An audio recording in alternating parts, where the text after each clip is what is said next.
On the card it says, I'm not from Liverpool, I'm just visiting for the day, by the way. Mantra meditation. Meditation, usually people, I guess they feel it's some kind of focusing our consciousness within. And mantra is this, literally means actually, mana means mind, and tra refers to the controlling of the mind. Yeah. And there's 16 words in this simple mantra. There are many mantras, but we're chanting this one here. 3 different words and 16 altogether, you can see. So I'll sing the whole 16 words first, and you can choose what you want to do, but the general system is that, we have a program of chanting and hearing. So we hear the sound and then we sing that sound, and then I'll hear you, and like that we go back and forth. And you just start straight away with Hare Krishna normally. Shri Krishna Chaitanya Prabhu Nityananda Shri Advaita Gadadhar Srivasadi Gaur Bhaktivinoda.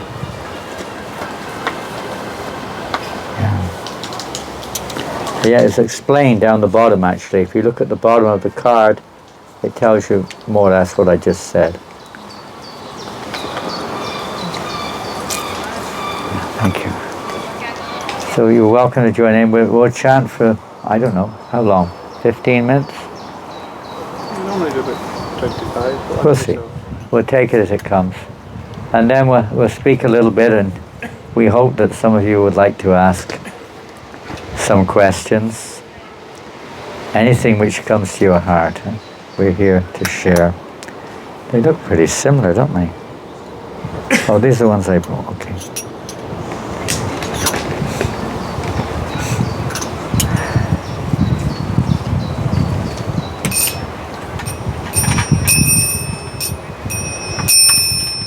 Simple tune, huh? You sing simple tunes.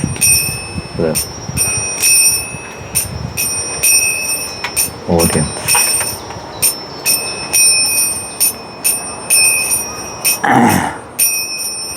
Hare Krishna, Hare Krishna,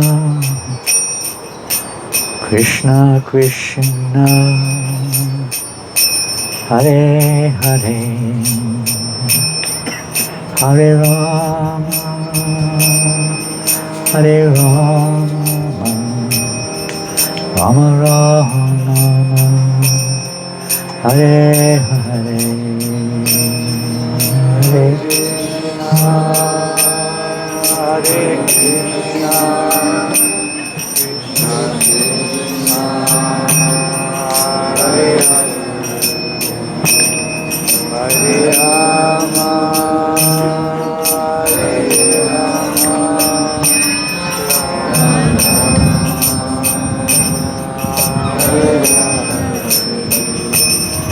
Hare Krishna, Hare Krishna, Krishna Krishna, Hare Hare, Hare Rama, Hare Rama, Rama Rama, Hare Hare, Hare Krishna, Hare Krishna, Krishna Krishna, Hare Hare, Hare Rama, Hare Rama, Rama Rama, Hare Hare,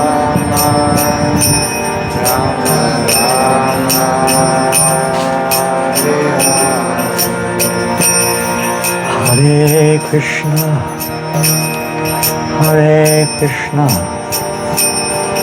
Krishna Krishna, Hare Hare,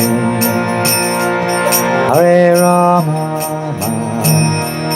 Hare Rama, Rama Rama, Hare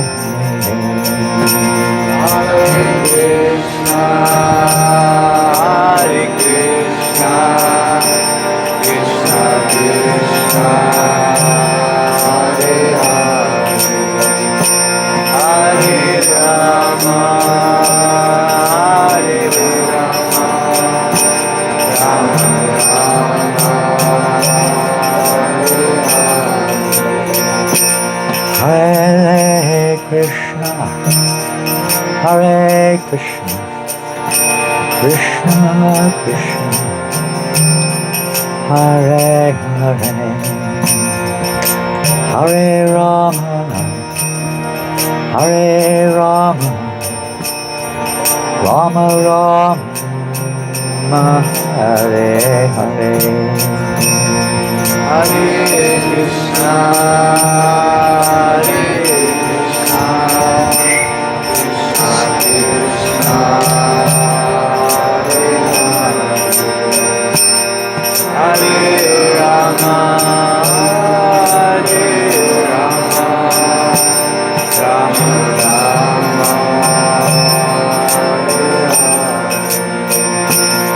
Rama, Hare Krishna, Hare Krishna, Krishna Krishna, Hare Hare, Hare Rama, Hare Rama, Rama Rama, Hare Hare, Hare Krishna, Hare Krishna, Krishna Krishna, Hare Hare Rama, Hare Rama, Rama Rama, Hare Hare Krishna, Hare Krishna, Krishna Krishna, Hare Hare, Hare Rama, Hare Rama, Rama Rama, Hare Hare, Hare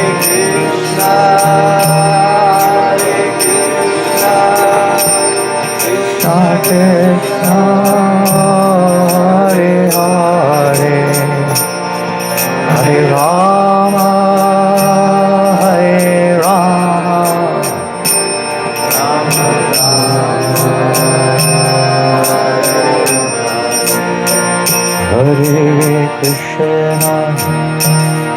Hare Krishna, Krishna Krishna Hare Hare, Hare Rama, Hare Rama, Rama Rama, Hare Krishna, Hare Krishna, Krishna Krishna, Hare Hare, Hare Rama, Hare Rama, Rama Rama, Hare Hare, Hare Krishna, Hare Krishna, Krishna Krishna, Hare Hare, Hare Rama,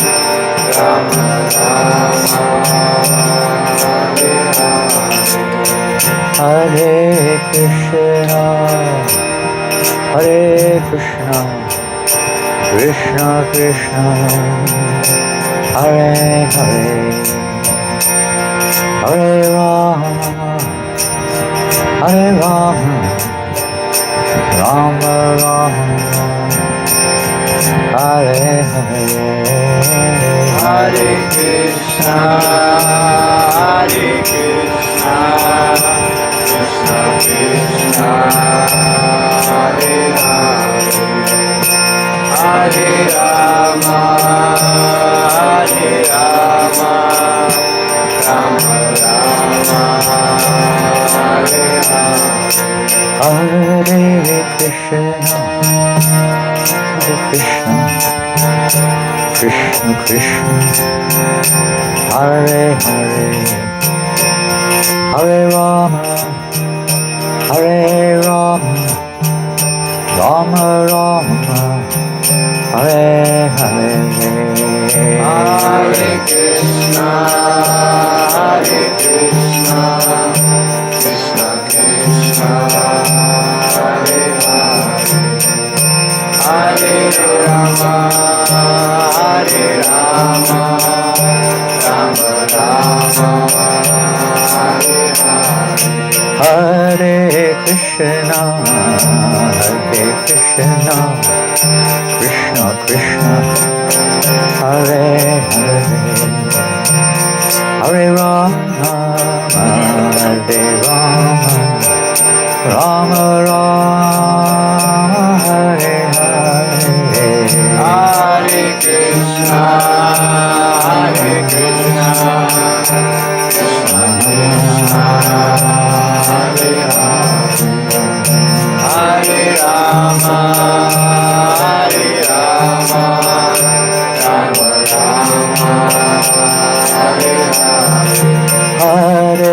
Krishna, Hare Krishna, Krishna Krishna, Hare Hare, Hare Rama, Hare Rama, Rama Rama, Hare Hare, Hare Krishna, Hare Krishna, Krishna Krishna, Hare Hare, Hare Rama, Hare Rama, Rama Rama, Hare Hare, Hare Krishna, Hare Krishna, Krishna Krishna, Hare Hare, Hare Rama, Hare Rama, Rama Rama, Hare Hare, Hare Krishna, Hare Krishna, Krishna Krishna, Hare Hare, Hare Rama, Hare Rama, Rama Rama, Hare Hare,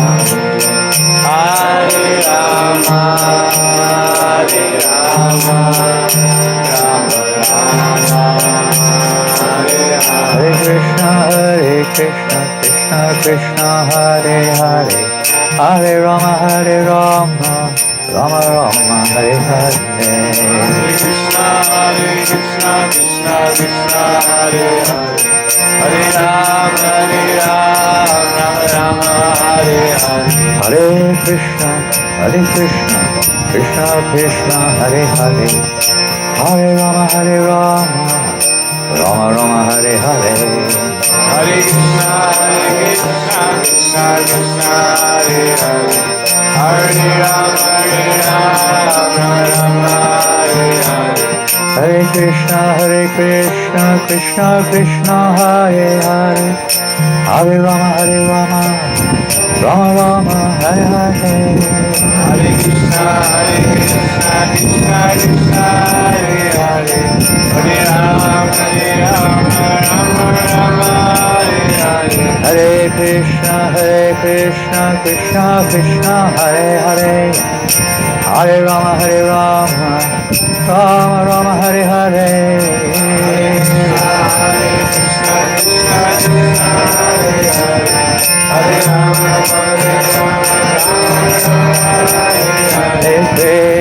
Krishna, Hare Krishna, Krishna Krishna, Hare Hare, Hare Rama, Rama Rama, Hare Hare.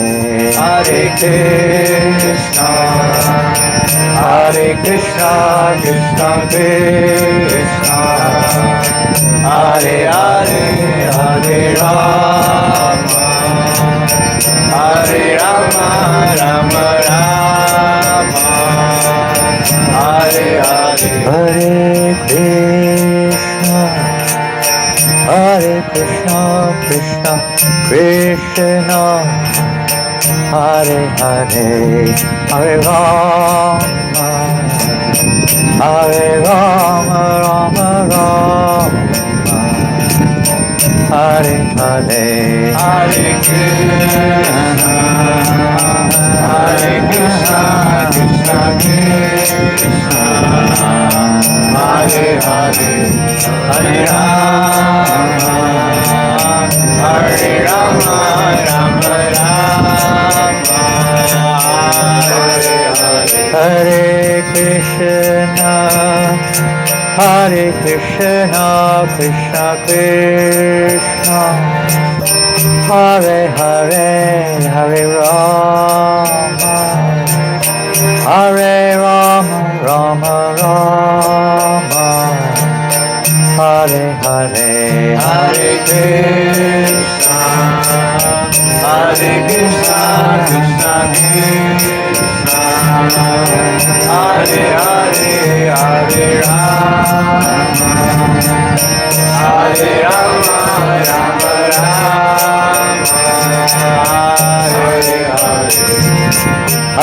Krishna, Hare Krishna, Krishna Krishna, Hare Hare, Hare Rama, Hare Rama, Rama Rama, Hare Hare.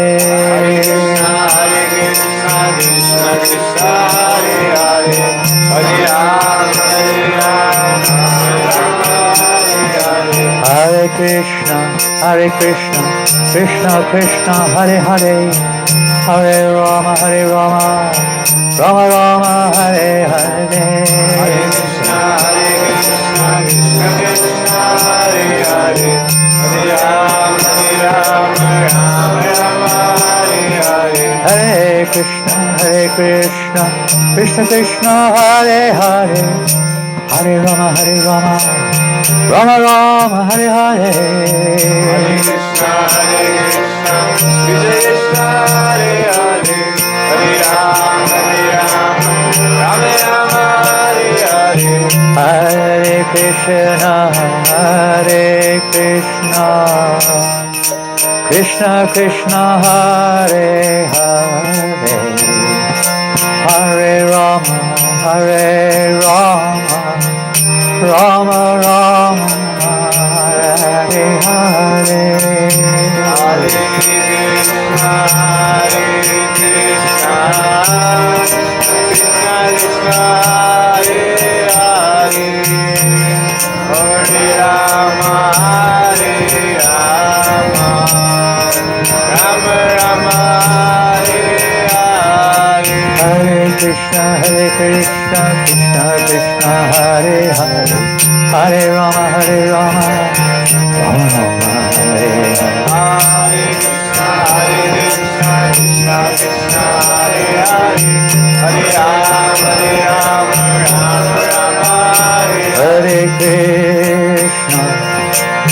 Hare Krishna, Krishna Krishna, Hare Hare, Hare Rama, Rama Rama, Hare Hare. Hare Krishna, Krishna Krishna, Hare Hare, Hare Rama, Rama Rama, Hare Hare.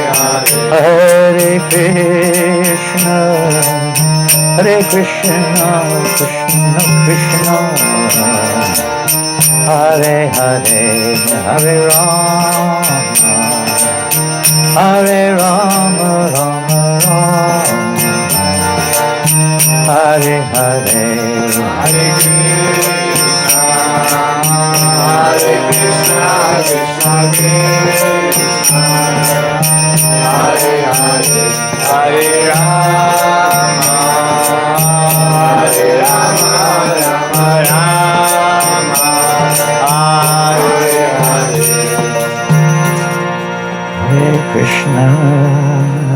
Hare Krishna, Krishna Krishna, Hare Hare, Hare Rama, Rama Rama, Hare Hare. Hare Krishna, Krishna Krishna, Hare Hare, Hare Rama, Rama Rama, Hare Hare. Krishna, Hare Krishna, Krishna Krishna, Hare Hare,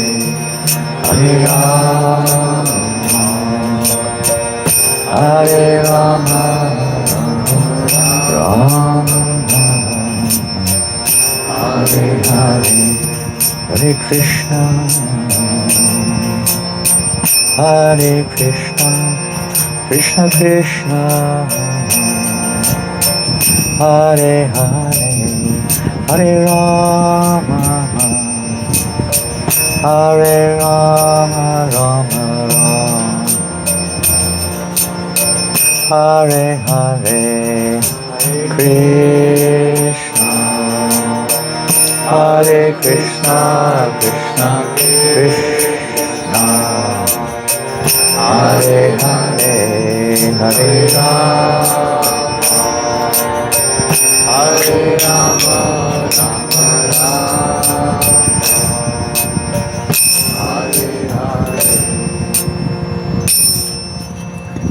Hare Hare. Hare Krishna.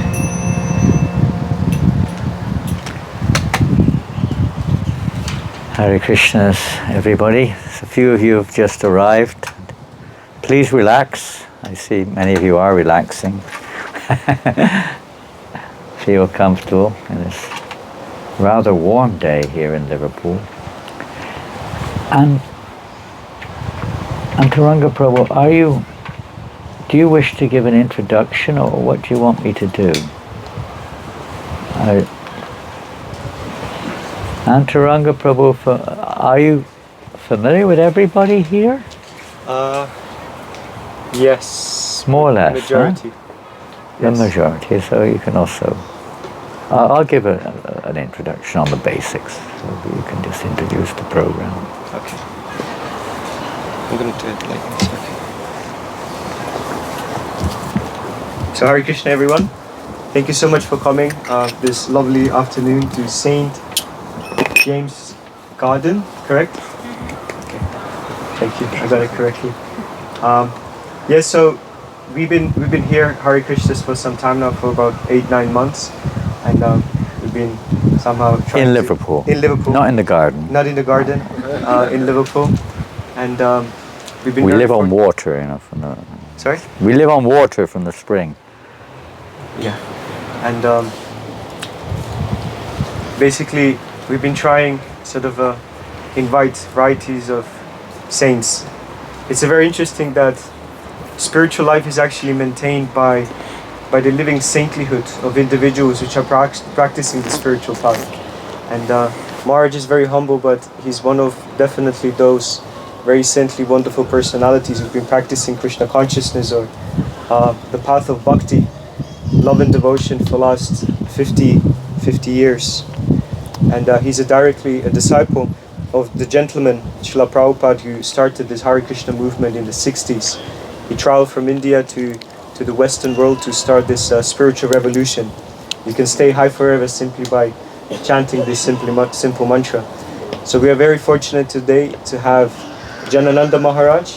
Maharaj, I forgot where you're from, which part of UK? Don't worry about it, just forget it. Okay. I'm trying to forget it. Maharaj is from Swindon. Oh my goodness. Not Swinton, Swindon. Swindon. And today also the session will be very much also like Q&A. So if you have any sort of questions in your mind, anything you wish to sort of ask, now is the best time. So maybe think about something. And Maharaj will give a brief introduction to Krishna consciousness and the philosophy, or whatever he decides to speak on. And then if you have anything that you wish to clarify or ask, now is the best time. Thank you so much, and enjoy your day today. Hare Krishna. Thanks. Is there going to be any refreshments after all of this? Yes, after the program, as usual, we'll be serving a lot of lovely vegetarian, vegan food here. Jai. Hare Krishna. So Hare please Bol. stay. Sorry, Maharaj. That was Thanks, not William. Well, I'm far from humble, but what to do? We are what we are. We try to connect that, try to spiritualize our lives. Well, as was mentioned, I'm from a town in the south of England, Body. The Body was born there. It's funny, the actual name, I don't know about Swinton, but probably the same derivative. The word Swindon originally was called Swine Down, and it means the hill of the pigs, literally. It was a pig market, and we were born there in a family of butchers. My heritage is butchers, so quite a swing, you could say, to, as was mentioned just now, I'm not a strict vegan, or we just go along there, but we're strict vegetarians. So quite a, you could say, a transformation of behavior. But it's the Krishna consciousness is not so much a transformation of behavior, that comes second. It's a conscious, that's why it's called Krishna consciousness. The consciousness comes first. Consciousness is our, we could put it in, perhaps, can you hear me? I'm not sure with this microphone. Pardon? Talk a bit louder. Yeah. No, I can adjust my voice, but I can't hear what it sounds like, so that's the problem, you know. So somebody out there should be aware of the volume, and I don't want to speak too loud, and I don't want to speak too soft. Try to speak something which is audible. Yeah, we're all, ultimately is the consciousness which pervades our body and the mind, and it's on that platform that we experience whatever we experience, the different emotions, the stress, whatever, fears, or whatever you want to call it. When we interact with others, with the world around us, we react to it. Sometimes we get angry, sometimes we become depressed, sometimes we become excited, and so on. Emotional. Consciousness. So when we say Krishna consciousness, we're referring to something a little more than just a reaction to the circumstance which we're in. It's an internal state of consciousness, which is close. The whole idea is that we experience our inner spiritual being, or we live in this world, but not, so to speak, controlled by it, but by an inner force. So aside from that, I just mention a little bit about the movement, this movement, the Hare Krishna movement as it's called, by some people call it different things. This was started in the Western world. It's not a new thing.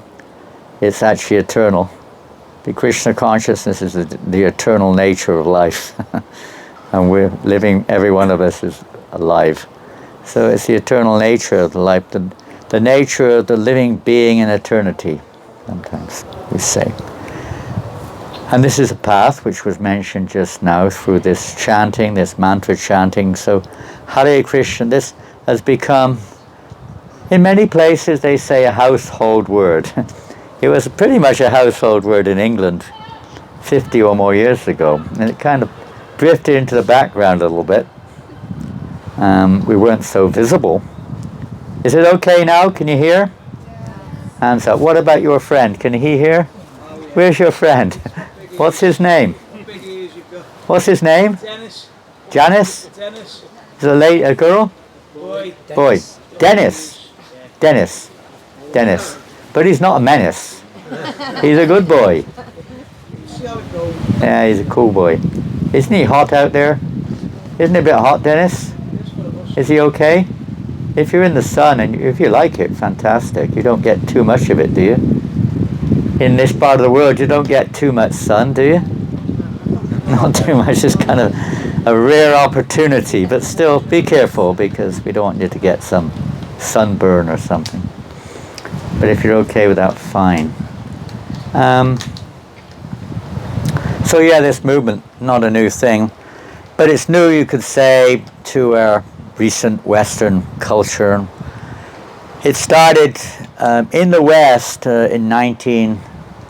this particular movement, in 1965, when, as was mentioned by Enter just now, that our teacher, came from India, as most teachers, at least the preliminary teachers of yoga came from India. And he came from India in 1965.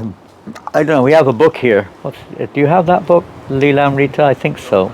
Can you give me that book? We're going to run a few things parallel here. This is a little book which summarizes, you could say, his journey, his life, his mission, and his building of this Hare Krishna movement, or his development of the Hare Krishna movement in the West. Now, here's a scene. This is a sketch. You can't see it very well. You can look if you want after. It's a sketch of him in a park, just like we're in a park here. He started this movement more or less in a park. There were many things before that, but this was where it really kind of took off. In New York. We're in Liverpool, so New York in America. And he started on his own with a few friends, persons who were coming, young people who were interested.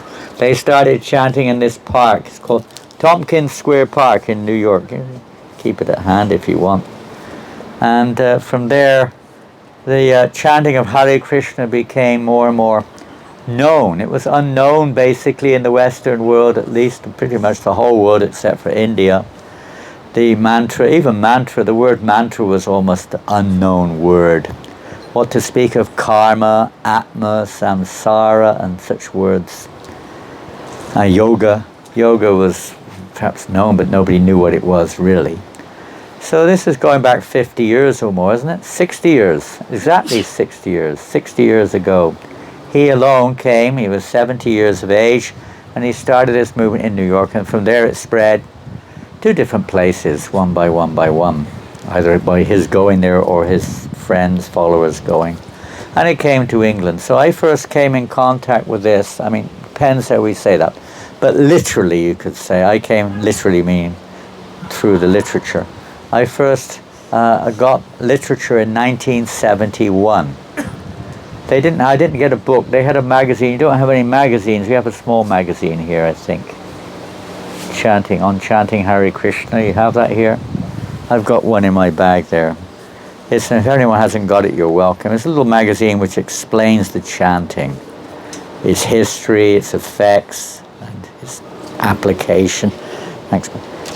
This is not the magazine I got, of course. This is a very recent publication, this one. But it tells you about the chanting of the mantra. And Prabhupada termed it a peace formula. You know, people in the world today are, as always, it's not a new thing, by the way. One of my first memories in life was a fear of war. I was brought up just after the Second World War, and it wasn't so long after that other skirmishes or tensions took place in Korea and other places in the world, and later on Vietnam, and so on. And it was, people were, really disturbed by it, and rightly so, you could say. So this Prabhupada said was the peace formula, because it's not just about some peace treaty to try to, keep the people apart from fighting, but it's about having no desire, or what on earth would you fight with people for if you love them? You may have some loving quarrel, but that's okay. When you understand who they are, what is the problem? There's no problem. There is no problem. Because we're all of the same spiritual nature. We're spiritually equal. Materially, we're not equal. So if we stay on the material platform and just judge each other on the bodily and mental platforms, there's bound to be, some misunderstandings. It's inevitable.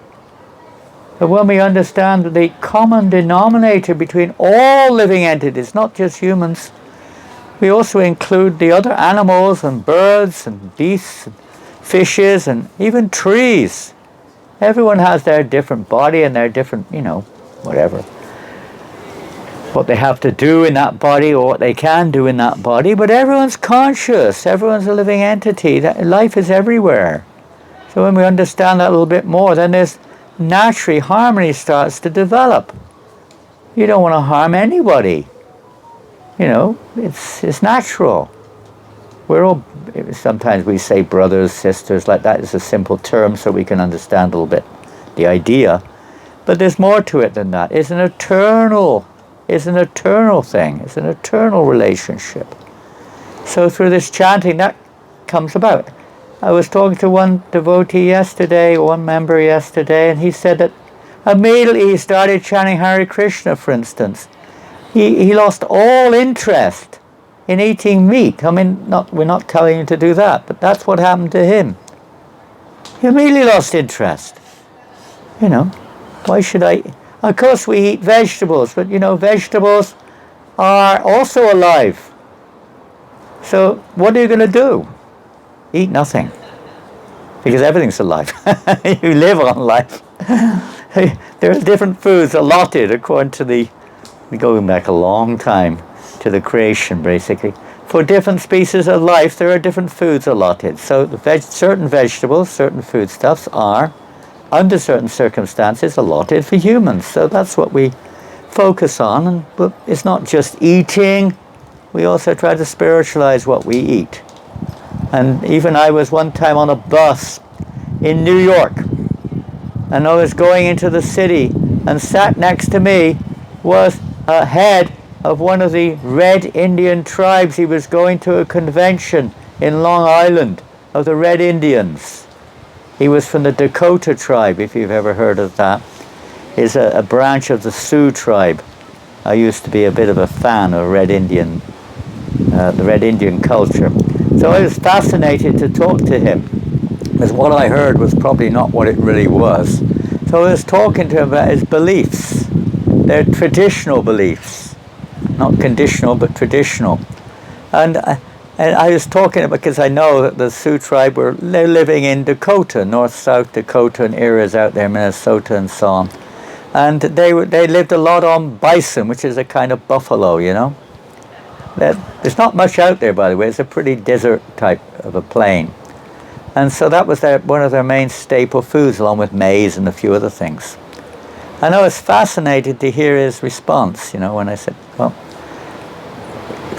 I don't know how exactly, but more or less we started talking about diet. He said, yes, even before we think about killing an animal, we say prayers. We don't just kill them for eating. We know they're alive. We know they're also living beings. And he said, it could be my grandmother in that body. He said that. They believe in reincarnation. They believe in a spiritual existence. It's not just a material life, begin, end. What's the use of it? Doing things in between. But when you really look at it from a neutral point of view, it's a useless waste of time. It does nothing. Just waste of time. But he was seeing, let's say his origins. They understand this. There's more to life than just that meets the eye. There's an inner life, a spiritual existence.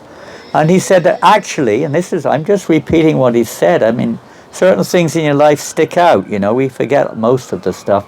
But when there's something profound or some profound meeting with somebody, it sticks out in our life. We remember it when we were kids, something which really affected us, you know, or somebody. So, you know, it's one of those conversations that stuck with me. And he said, actually, according to our history, our descendants came from India. Tens of thousands of years ago, he said. See what he said? And he said, you know, I mean, it's actually not the Sioux tribe so much, but they have totem poles. And some of the Indians in North India, they have an eagle. I don't know if you've ever seen it, especially on the West Coast. They have eagles on top of their totem poles.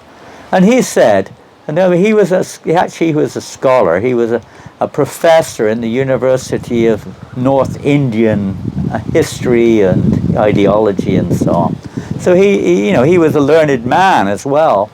And he said that totem pole is actually a descendant of what's in India. They have another similar thing. Does anyone know what that is in India?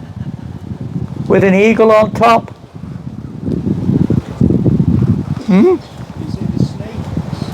No, it's an eagle on. Yeah, sometimes you see because eagles, their food, one of their foods is snakes. But in this case, no. It's like a totem pole, but it's usually made of wood or stone. You see it in Indonesia, all over Indonesia, everywhere. That country is full of ancient remnants of an ancient culture from India. Who knows what it's called? Garuda. It's called Garuda Stumba. It's a pillar, and on top is an eagle. It's said to be the original eagle named Garuda. And he said that his own words, he said, it comes from the Garuda Stumba. He's saying that to me.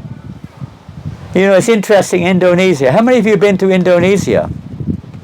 Not the sort of place that many people from Liverpool go to for their holiday. But sometimes people go there. I've got books in Indonesian if you're interested. In my bag. I've got a reason for... No, sorry, I retract that. They're in Filipino. I had Indonesian, but Filipino. But anyway, it's another thing. But the national airline, you know what it's called, of Indonesia? The national airline? You know what it's called? Well, that'd be nice if it was called Garanga Airlines, but it's called Garuda Airlines. Garuda's a bird. And they have all these columns. It's a Muslim country. The biggest population of Muslims, I think, in the whole world, in any one country. 250 million Muslims live there. And about 10 million Hindus or something. And a bunch of others. But it's mostly about, but they've got all, they're still holding on to their history. Their history was like, you know, very ancient. So even their airlines are named after this. It's not a new thing.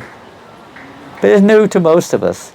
So Prabhupada started alone, and it all grew from his being there in the park, chanting Hare Krishna.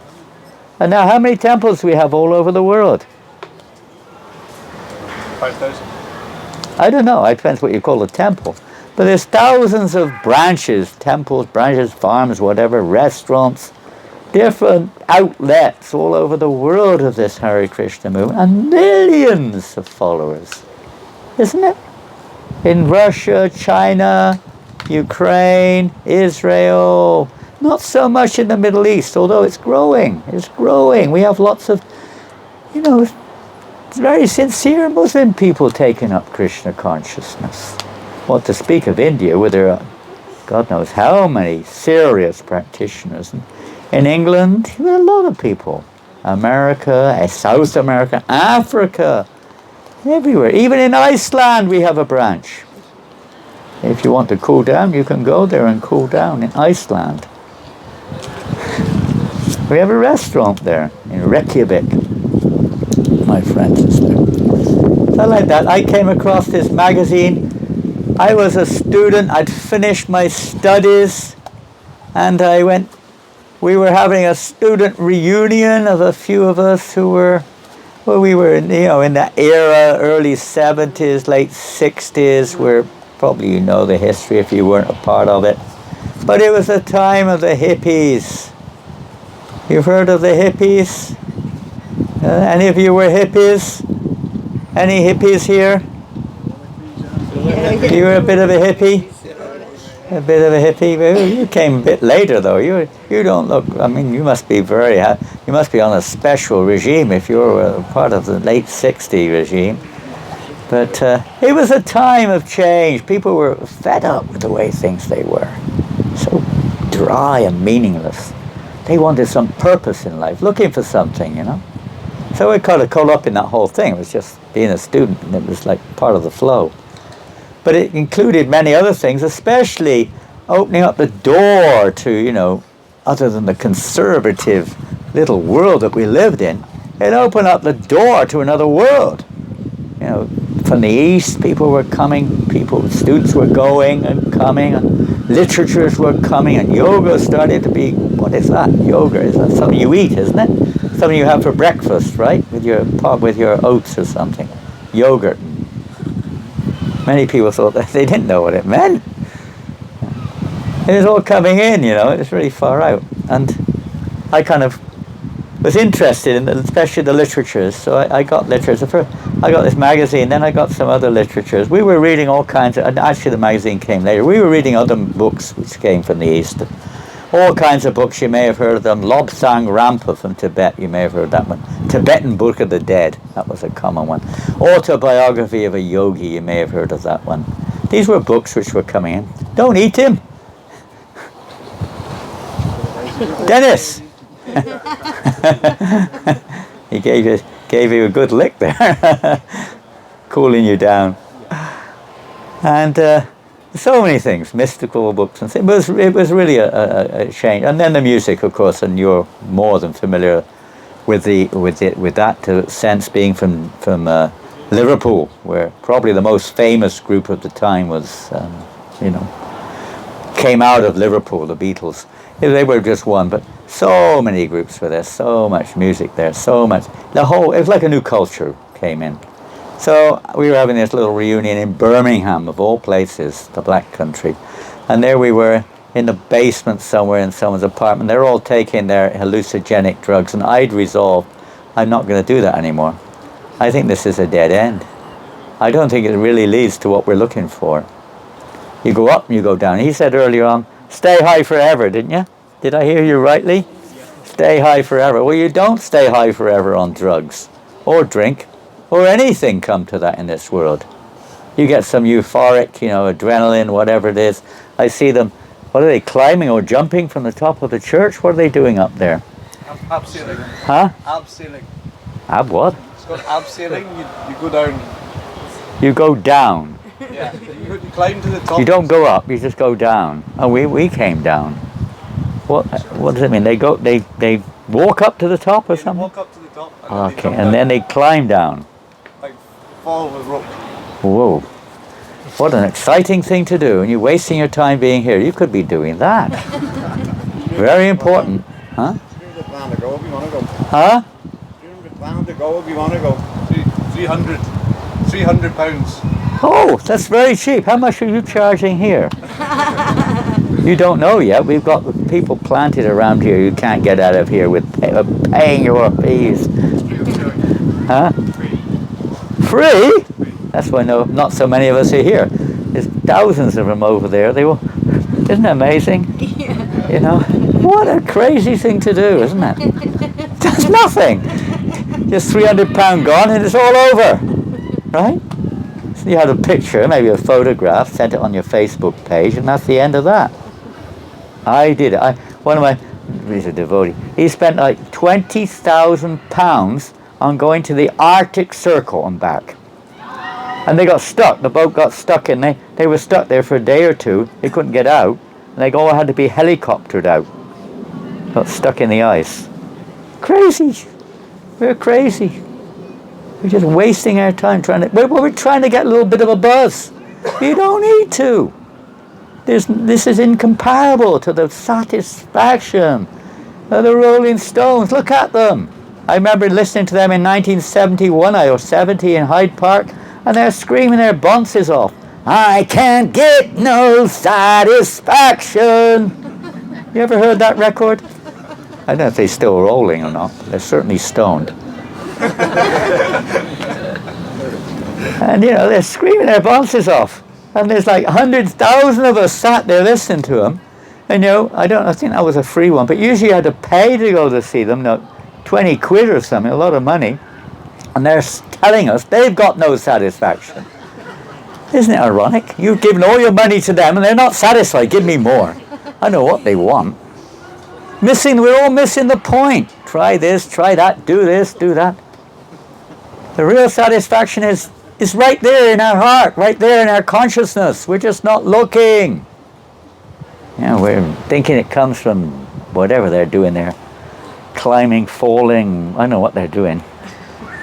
Down the church, What a use of a church, isn't it weird? I mean, what an amazing building, Why did they build this? Why? So that people could climb down and spend £300? Originally it wasn't, that's for sure. There was some godly feeling there in people. It's probably the most iconic building in Liverpool, isn't it? Next to Anfield, is that right? The Lagerbirds. Uh-huh. And the Lagerbirds. Another one, huh? Yeah, I mean, it's quite an amazing building, isn't it? Is it the biggest in England? Cathedral? Tallest, huh? Tallest in... Anyway, it's quite a building. But it wasn't meant to be done. Thank you very much. It wasn't meant to be done for our sense gratification. It was meant that we become conscious of our relationship. They call it God. It sounds a bit kind of, I don't know what it sounds like, a bit far distant. But it's a very personal thing. We do have a relationship, but it's a spiritual one. But we can awaken that, and that's what this movement's for. To awaken our spiritual nature and our eternal relationship with our origin. It's very personal, it's very loving. We're all looking for love, and this is where love lies. So I'm going to pop off there, and if there are any questions, please feel free, and if there aren't, I'll just pop a few more things out. Anyone like to, you can write or speak, or whatever way you communicate, if you have anything. But I won't be able to hear you, probably. There's a lady in the back, I don't know if maybe someone, I don't know if we have one of those movable mics. I may be able to. It depends. This body is getting a little old, and the hearing is a little bit, fading slightly. But he has a good hearing. He's got young ears, I think. Chinese whispers. Yeah, he's got two ears. He's got two. Yeah, he's got two ears. Kindly lend me your ears. I can project my voice. Oh yeah, I can hear it pretty much. Okay, go for it. What would you say are the first steps practically to get on this quest? And if you fall off,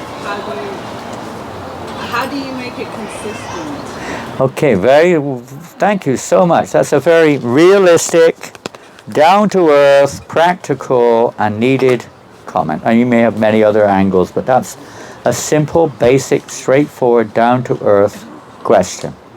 Now, if you're up there and you fall off, how do you get back on the rope? Pretty difficult, huh? I guess they got some security of some kind. It's not just holding onto the rope, but it would be really risky if you fell off of there. There's no way you get back on. But on the spiritual path, it's a little different. Because how many of you have seen a book called Bhagavad Gita? Have you got that book, Bhagavad Gita? I don't know. There's one here. There's quite a few. If you haven't got it, I really recommend it. In one sense, it's the first book which, spiritually speaking, which really gave me clear guidance. I was reading Bible and this thing and that thing as well up to that point, and other Vedic or ancient Indian texts. But this really gave, and one of the verses in here is in the early stages of this book. It goes, Neha Bikramana Sti is the Sanskrit verse, ancient language. And it means on this path, spiritual path, there is no loss. There is no diminution. It means you don't lose anything. It doesn't go down. There is no loss. You may stop. You may desist. You may divert. But what you've done is never lost. In the material world, in one sense, everything's a loss because it's gone. You only have the reaction from it. I see him looking at his watch. Is it already time to finish? He reads messages. Pardon? He's reading a message. On his watch? Yeah. It's 3:58, I can tell you. You don't have to walk all over there to find out what time it is. It's 3:58. Okay, good. We're agreeing? Okay, good. Have I got more time? Okay. So first of all, how to take it up?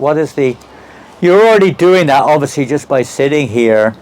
And have you been here before with this group? You've been here before? Yeah. So you already started. Now, where you want to go and how much you want to go, that's totally your choice. This is free will. This is your free will.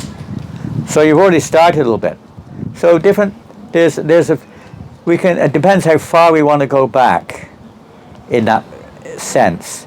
Now, probably, I don't know exactly what goes on in Liverpool, but probably some of you came here because you met one of them on the street. Did anyone here meet one of these Yeah, I did. guys on the street? You met one of them on the street. Is that your first contact? My first First contact. So that's oftentimes the first contact. Sometimes it's social media. Sometimes it's a friend who says, come along or something, or here, read this. Or something, or they go to a restaurant. Our restaurants, the Hare Krishna restaurants. Have any of you been to a Hare Krishna restaurant? You been to one? Anyone else been to one or two? Hi guys, all good? You come back if you want in about an hour. You can have a free lunch, free feast. Okay, are they welcome? Okay, you guys are all welcome. Thanks. I've had amazing history with young people like this in my life. Some of the most amazing people I've ever met. There was a time, and this is a little bit related to your. I was in Birmingham. I've got a thing with Birmingham, haven't I?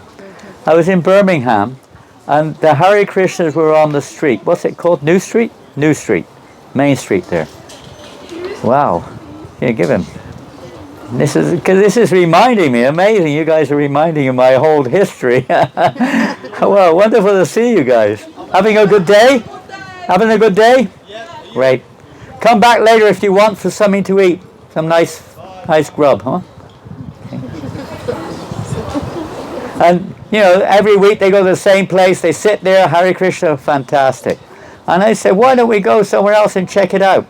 So only one devotee agreed to come with me. So the two of us, we went round the back streets, you know, like places like this. This is not a back street, it's a park, but, you know, places that are a bit off the beaten track.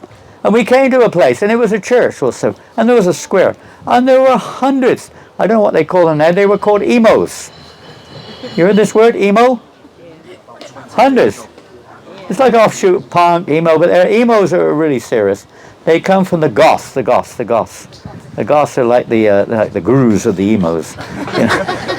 There were hundreds of them gathering around all together. And there's the two of us, Hare Krishna, and they were looking, what the hell is this, you know? And they all came running over, hundreds of them joined in with us. And everywhere I went, I looked for them. Newcastle, Belfast, everywhere. I was in front of the town hall in Belfast. You know, there were about 50 of them there. They all came running after us, you know. I was with a group, we were all over 65. You know, I was about 68, and everyone in our group was over 65. We were old age pensioners, you know, and there were these young teenage kids, and we were all dancing together. It was far out, spinning around, and one of them grabbed me, you know, around the waist. He picked me up and he whirled me around. He put me down. I carried on dancing. He went, he said, "Man, what are you guys on? Where do you get your strength from?" He said to me. He couldn't believe it that we were, you know. So it's dancing for hours. It's not an ordinary thing. Anyway, I just saw them going by, so I thought I'd throw that in. But whatever it is, that's their first contact. It was your first contact when you met someone on the street in Liverpool, and they may have given you a leaflet or a book or something, and they come along, we're having a program, and you came along. So that's the next step. Maybe you looked at the book, or maybe it was a bit too much for you right now, but you know, something was there. And perhaps you came, or perhaps you went to a restaurant and said, that food's fantastic. So many people come to our restaurants. In fact, the World Vegetarian Association said that one of the main factors is there's such a rise in the world of vegetarianism because of you guys. Gopals, Govindas, this restaurant, all over the world, and the books that were distributed. We have another one there. Where is it? Higher Taste. Is that what you call it? Le Goût Supérieur, if you're from France. Ici. The Higher Taste. Now this is a mixture, here. This is a mixture between a little philosophy behind it and a little bit of common sense behind it, a little bit of statistics also about, you know, the difference between a society which is vegetarian and one that's not, and also, you know, common sense things about human nature. It's, what do they call it, this anatomy of human beings. How they're really designed more for vegetarian food than for non-vegetarian food, and then some economics about it, and then the philosophy of the reactions. You know, it's a science. It's a science. It's not just a philosophy from India. It is a science. And I was never into much science really, but it's a common sense thing. They call it cause and effect. It's a scientific understanding that everything that takes place has a reaction. Everything. Material, mechanical reaction. But that applies also in our interaction with the energy, we as conscious beings. It's called karma. We get a reaction. So many people became aware of that. So then there's a section on beyond vegetarianism. What is it? The spiritual side. Then there's a whole bunch of recipes. And everybody, more or less everyone in the world likes to eat. Isn't it? I think it's one of the main common factors. What we eat may vary, but the principle of eating is pretty much universal, isn't it? Why there are tens of thousands out on our restaurants in Liverpool. There are loads of restaurants, isn't it? Food chains, pizza huts, so many things. McDonald's, all over the place. There's food outlets because everybody likes to eat at home. We used to eat at home. People used to cook. So if you like, the best cooking of all is your own if you know how to cook. Some fantastic. You want to cook here, lasagna. Has anyone like lasagna? Anybody? You know what lasagna is? Is it? Come in. Anyone like it? Pretty much. It's a tasty Italian dish. The recipe's here. You can look at it. Samosa, you might not know what that is. It's a fantastic Indian kind of fried pie.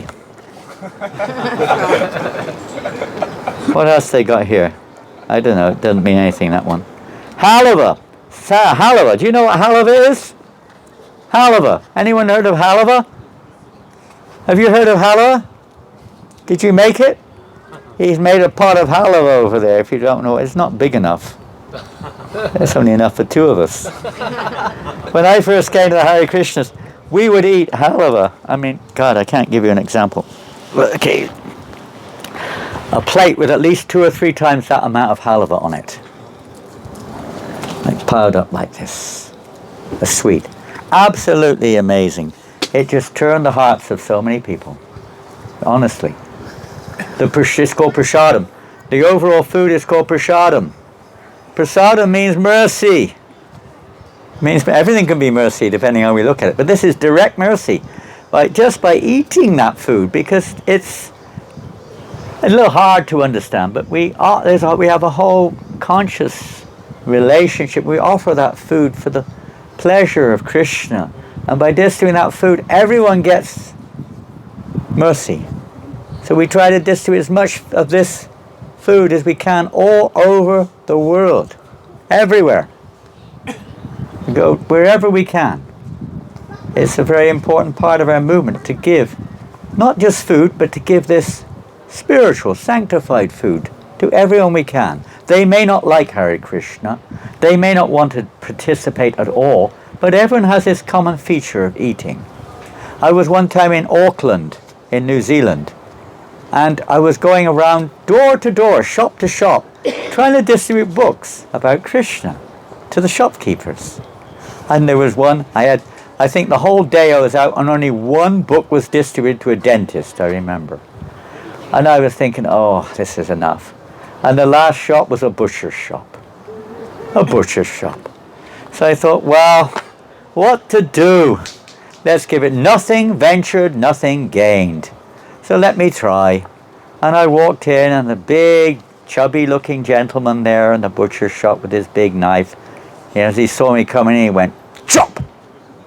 And he handed his hand a big, you-know-what. And he said, you like one? And he started laughing. I said, no, I'm a vegetarian. And he started laughing even more. And he said, what are you doing here then? And I said, I'm distributing books. Books? What do you mean books?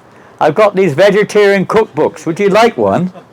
And I had a big one. It's 4 or 5 times the big hardbound one of Kurma. If you ever heard of that one, you won't know it. Kurma cookbook, it's called. Big veggie cookbook. And he laughed his head off. Me? A vegetarian cookbook? Are you crazy?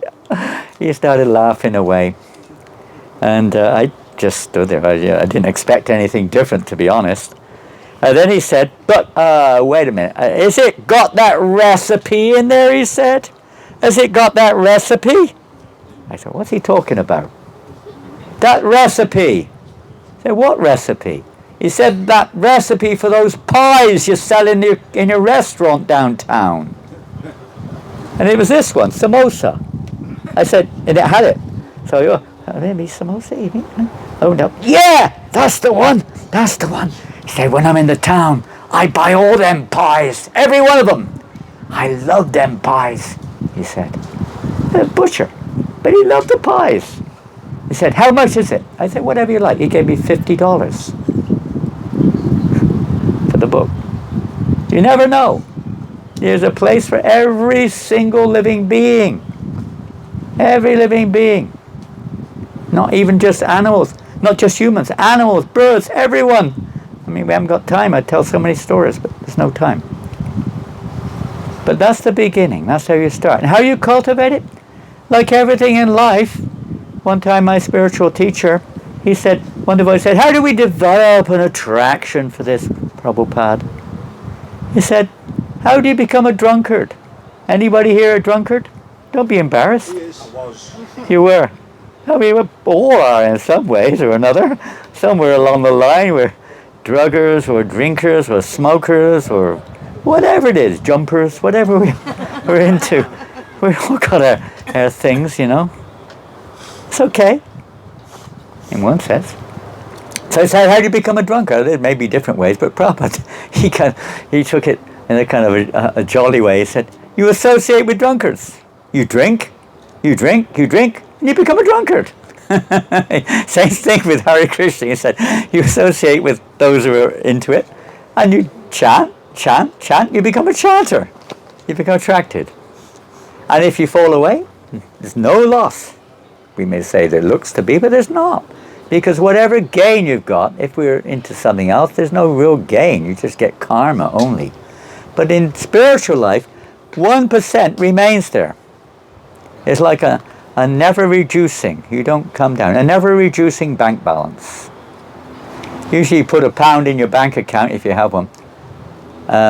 Hopefully it's still there when you look for it. And you draw it out, it's not there anymore. It's gone. And spiritual life is ever increasing. You start where you leave off. And all of us here today is not, you may have first met someone on the street, but it's usually something else before that. It's an ongoing thing, spiritual, evolving consciousness, because the soul is beyond the body, and whatever spiritual activities we can connect with, or spirituality we connect with, remains there. It's not just a material karmic reaction or some thing you pass through. You may give it up, you may go in a different direction, but eventually, again, when the time is right, or when you were right, then again it comes up and you start at that level. You start at a level. If you've made 1% progress, when you start again, you're already on the 1% platform. There's no loss whatsoever. But it's by association primarily that you could say our consciousness becomes affected, materially and spiritually. So I would suggest you, if you're not already, if you want to progress a little further, we usually suggest that you start chanting a little bit if you wish. Join in the chanting, maybe on beads. We have beads here, we have beads. It's one of the first things I guess, one of the first practices I started was chanting Hare Krishna myself. So these are beads to help us with our chanting, a little bit personal chanting. What we did earlier was called kirtan. That means verbal together. Sankirtan we chanted. You chant on the beads to yourself if you want. I think every spiritual path in the world, at least traditionally, had some form of beads. The Jews, the Muslims, the Christians, the Buddhists, the Hindus, the Sikhs, pretty much everyone uses beads for maybe regulating their prayers or whatever. And we chant on the beads. Usually we try to within, we try to hear within. And that has this purifying effect. Many people think you're going to turn into a cabbage if you do this. Well, it's not too bad being a cabbage, I suppose, but you don't turn into a cabbage. Quite the opposite. You wake up. We're like cabbages walking around at the moment in many ways, guided by our karma and the world around us, controlled. Yes, what was your name? George. George. What is the significance of 108? The nice one, 108. Do you have, no, sometimes you see it written up, 108. You have it on that card, don't you, the 108? Does it say anything on that card? It just gives the mechanics, doesn't it? It doesn't say a reason why, it just says... Doesn't say. Okay, everything in the universe has a structural reason. You look at the snowflake, isn't it, under a microscope or whatever, isn't it amazing? Isn't it an amazing structure? You look at a beehive, isn't it incredible how the bees create hives? Isn't it? It's almost magic. You look at an atom, isn't it an incredible, it's an incredible, everything's so amazingly structured. Of course, we may interfere with the structure, things become disoriented sometimes, but in its base, everything is amazing. Everything about this world is amazing. It's incredible how it goes on. And there's actually a numerical kind of link between everything, a balance. So 108 is one of those special numbers. Now, how does it go now? 16, isn't it? 16 times 32, no, it doesn't. I can't remember, but 108 is one of those very special numerical numbers. There's a whole science of numerology. I'm not into these type of details, but it's a science of numerology, which is, it balances, a very balancing effect when numbers are rightly situated, just like letters. Sometimes you see, if you're into astrology or any of these things, Western or Eastern, they'll tell you different numbers which are favorable to you in your present situation. And I know that. There's a certain number in my life which is completely, always popping up, favorable. Always. I didn't even know it until I mean, it just is. It's not a question of, it always has been. In fact, I'm born on that number. It's quite interesting how it works. And then names. Names, everything. There's something appropriate to your, but 108 is a universal number, which is a favorable number for the whole cosmos. And it's, aside from that, beyond the cosmos, 108 is a figure, and somebody can add to this because it's not something I usually talk about and I never think about it much. But 108 is also very, very significant. Now, in Christianity, how many beads do they have in the rosary? Does anyone know? Pardon? How many beads? 54. Okay, maybe some have different, but 54 is half of 108. Now that's interesting. And I've heard other groups, they have 27, which is a quarter of 108. It's kind of interesting how there's that connection there. It's not made by us. It's from origins beyond our historical knowledge, practically. It's been introduced. But it's based on universal structure, the actual balance of the universe, basically speaking. And 108 is also in the spiritual world by the arrangement of the Creator. It's not our business. But he has 108 an unlimited, by the way. It's like an unlimited, you can't imagine, eternity is beyond our conception, so it's not like limited to 108, but there's 108 inner circle of the closest loving associates, and then it spans out from there unlimitedly. And then the Vedas are the ancient scriptures of India, or beyond India. It means knowledge, ancient knowledge, basically. And there are 108 of them.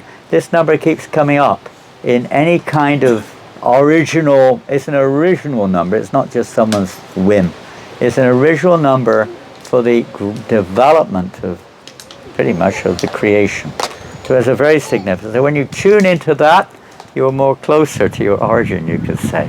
So it keeps us a little bit connected there. 108 beads, and it doesn't matter, you don't need beads, but it just helps to chant. And even if once, twice, 10 times, 108 times, it doesn't matter, just chant. Even once saying Hare Krishna, beginning of your Hare Krishna path. Even once, you started. I started as soon as I got that magazine, because I'd already heard the Hare Krishna mantra in Autobiography of Yogi and Be Here Now, and I heard it on the television. There was a Top of the Pops. It was on Top of the Pops. I don't know if that still exists. I saw it in the Hair movie.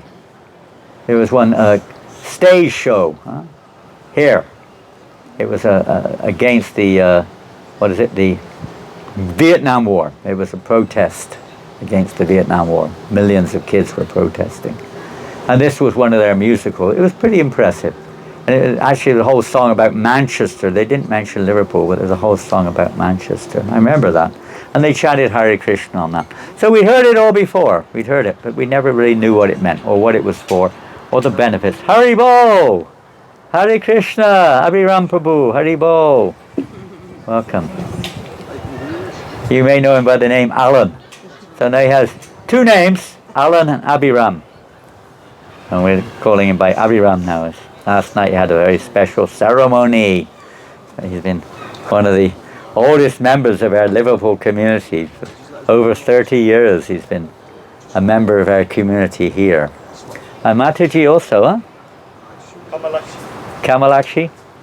Kamalakshi? Also 30 years or more, huh? These are two of the rocks of Liverpool. Liverpool rock. Yeah. So I don't know. I'm not one for too much of these things. And in one sense, when I first started chanting, I had 100 beads. I got some friend gave me these wooden beads, and there were 100 of them. It didn't matter. I just chanted on them. And I started chanting as soon as I read that magazine.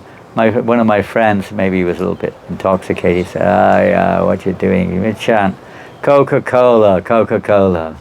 They're the same thing. Well, I don't think it is, because 54 years later I'm still chanting. I don't think I could chant Coca-Cola for 54 years. You won't even get Coca-Cola. Maybe somebody compassionately will give you a tin of Coca-Cola if you keep singing. But it doesn't come from chanting Coca-Cola. You'll just get tired from chanting Coca-Cola, isn't it? Can I ask you something? Yeah. I was born in 71. 71. Huh? That's when I first came in touch with Hare Krishna. All right. Talk about that revolution in the mind that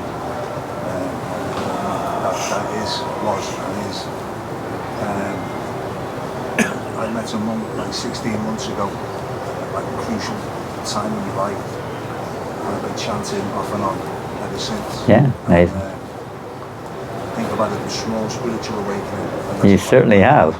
It's not so small as you think it is, too. No, I get drawn, life comes in. Yeah. You get drawn. Yeah. I know that's all part of it. Yeah. I'm trying to cultivate gratitude. Gratitude is so important. Now, we have gratitude on many levels. We don't just limit it to, spiritual. We have gratitude to our parents. We have gratitude. I mean, so many things. I mean, we show gratitude where gratitude is to be shown. We praise where praise is due, and so on and so forth. Although the material world, in one sense, is is what it is, and most people are caught up in a kind of a whirlpool of well, everyone considers it important, of course they do, but in one sense it's kind of meaningless or not much value. But still, we need this body. We need this mind. You can't live in this world without body and mind, practically. We need it. It's essential. This body is if we go a little deeper, we can at least understand it's an instrument which you use in our lives. And you need that. It's like if you have a car, do you deny your car? Do you ignore it? No, you keep it in fit condition if you can, isn't it? You clean it, you service it, you put fuel in it, and whatever else you do with it. You try to look after it because you need it for your job or your travels or whatever it is. So we do need this body. We're not transcendental. We're not on the, beyond the material energy platform. We still have attachments in this world. We still have, so many relationships which we have to sustain. And we need this body in order to effectively progress in our lives. We have to eat, we have families, we have work, we have society. You have to take that into account. And even spiritually, what will we do? I mean, looks like to me, I don't know, but it looks like this is some kind of graveyard. Is that correct? Yeah. Interesting, isn't it? It's like a park as well. It's amazingly interesting. But the vibration's very nice. You don't feel anything negative. But generally speaking, in many graveyards, I mean, I've experienced it personally when I was young. In many graveyards, there's kind of like unembodied beings around. Putting it in a kind of a wordy way, unembodied beings. Ghost, if you want to put a simple one word to it. So oftentimes you find that. They exist. They don't have a body, physical body. They're lost, waiting for their turn. But, we've got a physical body. It's a great opportunity. We can choose to some extent what we do with it. We can use it just to try to enjoy the senses of it, which most people do. Or we can use it to try to engage in spiritual path, or a combination of the two. So using it like that, it's very needed. The body is necessary. We don't ignore it. And the mind, of course, the mind's really difficult to deal with. Anyone have a problem with their minds? I mean, when I say problem, I don't know if you call it a problem, you just go along with it, but it's quite restless sometimes, isn't it? He's come to push me off the chair. No worries. He's quite big. Slowly. Huh? People should start serving prasad and people slowly start fainting going. You're going to slowly serve. Why not fast serve? Can we start serving slowly? Slowly. Oh, okay. The message has come from my right side here that we're going to slowly start serving prasadam, and I think there's going to be a fast line for the slow serving in a few seconds. But before that, I would like to say, and I did get permission for this, I thought I did anyway, maybe I was wrong, that we can have a little bit of, I'd love to carry on. We could carry on all night, I tell you. Once we start with nice people like yourselves, who are so sincere in their lives, you don't want to stop. You may want to stop, everyone has free will. But when you're with persons who are sincere, you feel at home. It's not a question of years, it's not a question of maturity or realization, it's a question of wanting to share with each other. So we're going to share this beautiful food with you in a few moments. But Pancha, can you just sing for 10 minutes? We're going to, I don't know if you've experienced this. This is Pancha. It sounds like a Mexican name. Are you from Mexico? No. Pancho. Pancho. You call him Pancho? You should wear one of those things. So Pancho is going to sing with us for a while, and if you want to join in, just 5, 10, 15, you can go and eat any time during this, by the way. But he's going, and I'm going to request everyone, and you don't have to, but those who want to, and look, the sun has gone down a little bit. Isn't that interesting? Maybe it's gone beyond the church or something. If you'd like to stretch your legs a little bit. Now, digestion is a really important factor in eating. Now, this little exercise we're going to do is especially good for digestion. Okay? And this is a fact. It's not just, it's also good if you have a problem with depression. Some of us may have had depressions in our lives, I don't know, but many people do. And this is also good. I had a friend who was a psychologist, and he said, when anyone comes into his clinic and they're having depression, the first thing he says is, put your hands up like this and be miserable. And they immediately start laughing. It's kind of weird. It's just one of those things, you know. It's almost like physical, psychological effect that it has. It opens up for the digestion. It opens the lymphatic glands up here, and the digestive glands, everything starts to activate and gets into action. Now, another thing is, I have another friend who's a masseur, and one of the best kinds of all-body massages is this. You stand up, if you're not already too far gone to stand up. You stand up like this. Quite entangled, isn't it? And yeah, on your feet. Yeah, and it's amazing. Barefoot, if you, doesn't matter, if you keep your shoes on, it's also perfectly okay. But if you want to slip those mittens or shoes off, and it's amazing. On the bottom of the feet, there are all the nerve endings, you know, and just doing that alone has an amazing effect. I mean, some people do that. There's a group that does this, don't they? It's kind of jumping exercise. You'd be wondering. But it actually does. It actually has an amazing effect. Not too hard that you know, jag your back out or something, but just enough so you feel comfortable. But in the beginning, we're not going to do that. We're just going to stand up. If you want to put your hands up, let's do it. And I'm going to hand over to Pancho now, and you're going to sing, right? Should I play harmonium? Huh? You can do whatever you like. Just try a nice tune and simple tune and get everyone dancing. Oh, you have to have this now, I guess, isn't it? There she goes. Oh, feels good. Let's stretch. Gusto. Even in meetings sometimes. Okay, everyone stand up and stretch.